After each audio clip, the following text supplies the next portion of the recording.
Chapter 1. Laying Plans, the Strategy Before the Battle.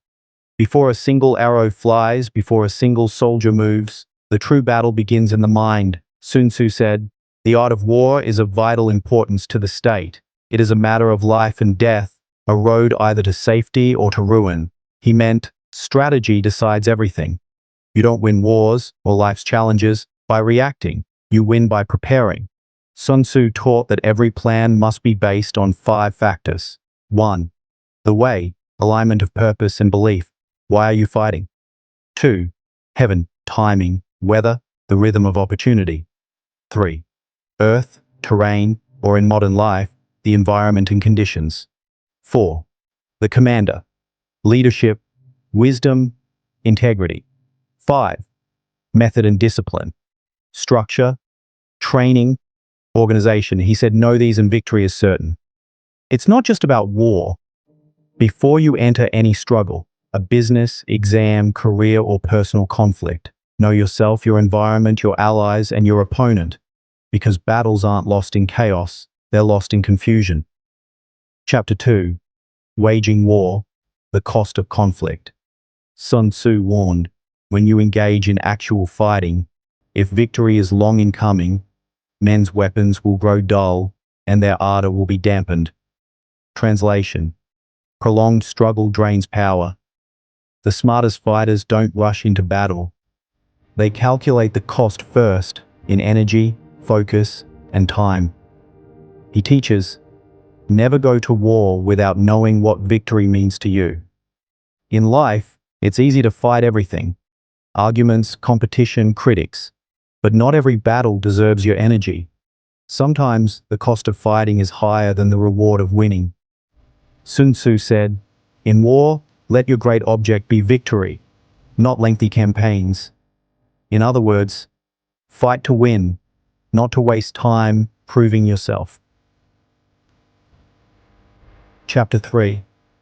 Attack by stratagem, use and winning without fighting. This is one of Sun Tzu's most famous lessons. He said, the supreme art of war is to subdue the enemy without fighting. Power doesn't come from brute strength. It comes from strategy. Understanding your opponent so deeply that you can win without conflict.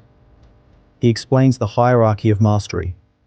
The highest form of victory is breaking your enemy's resistance without battle. The next best is defeating their plans, then their alliances.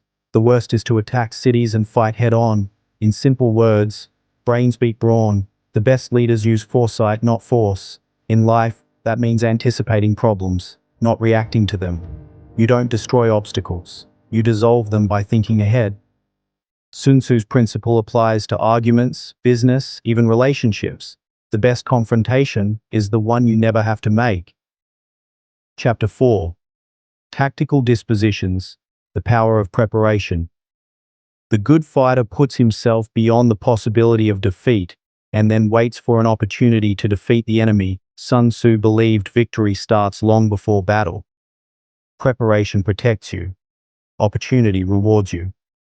He said, a skilled fighter first ensures they cannot lose by building strength, defenses, and discipline.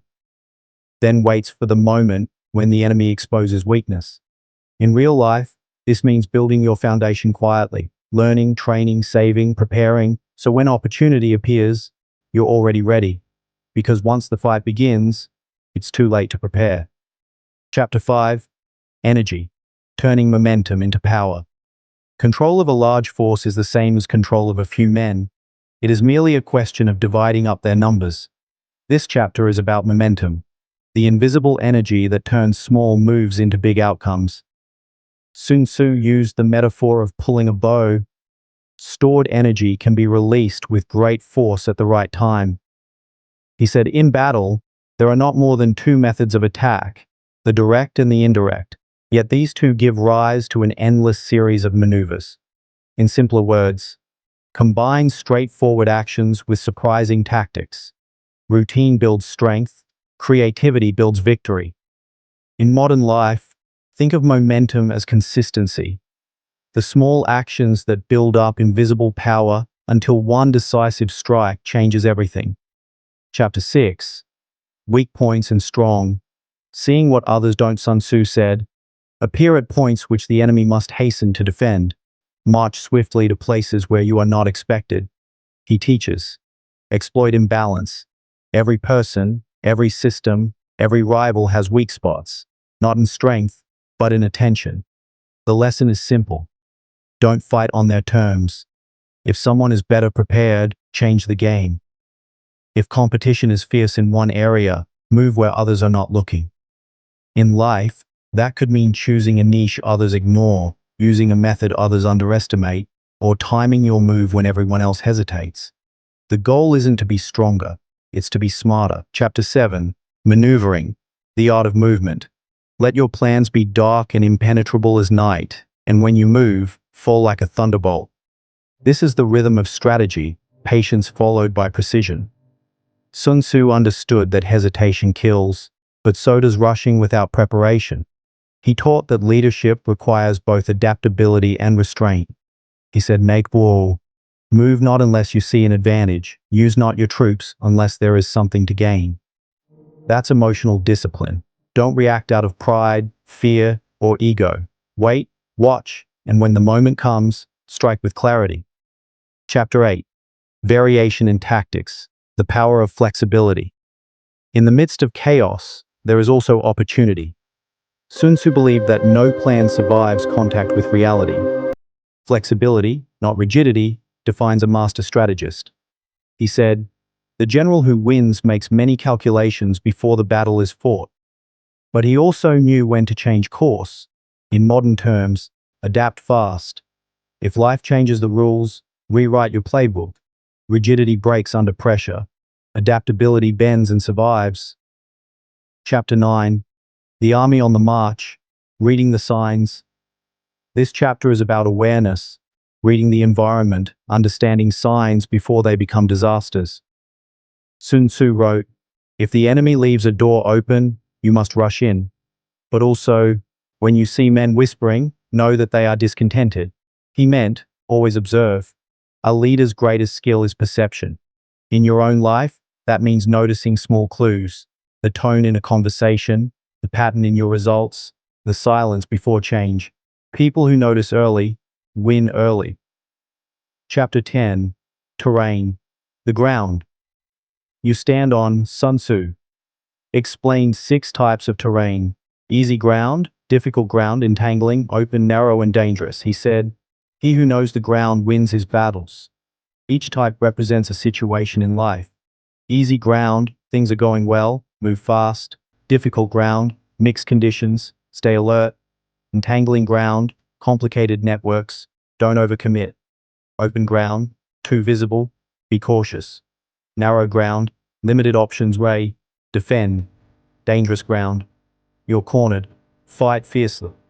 The deeper message, know where you stand. Success often depends not on what you do, but where you do it. Timing, position, and environment decide how your actions play out. Chapter 11.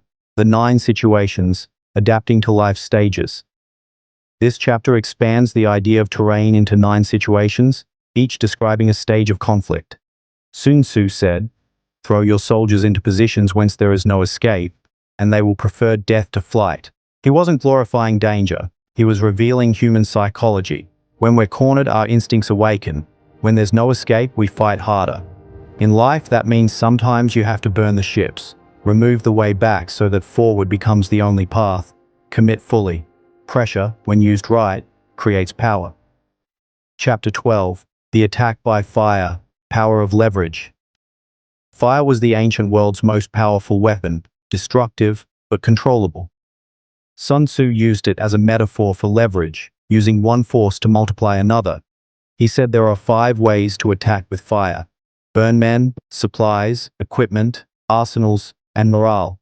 In modern terms, you can target systems, resources, and psychology. But he also warned, when you start a fire, be ready to deal with the wind. Meaning, use power carefully. If you ignite chaos, control it. It's a lesson in responsibility. Power once released must be guided, whether that's influence, money, or words. Fire without direction burns you too. Chapter 13. The use of spies. The hidden edge. Sun Tzu ended the art of war with one of its most timeless lessons. Information is power. Be subtle. Be subtle. And use your spies for every kind of business. He divided intelligence into 5 types: local, inward, converted, doomed, and surviving spies.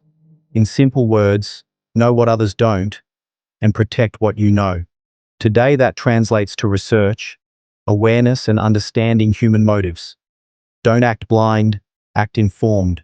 Success belongs to those who see what's invisible to others. He wrote, "Foreknowledge cannot be elicited from spirits. It must be obtained from men who know the enemy's situation." Meaning, wisdom isn't magic. It's observation, learning, and listening. Final reflection. The Inner War.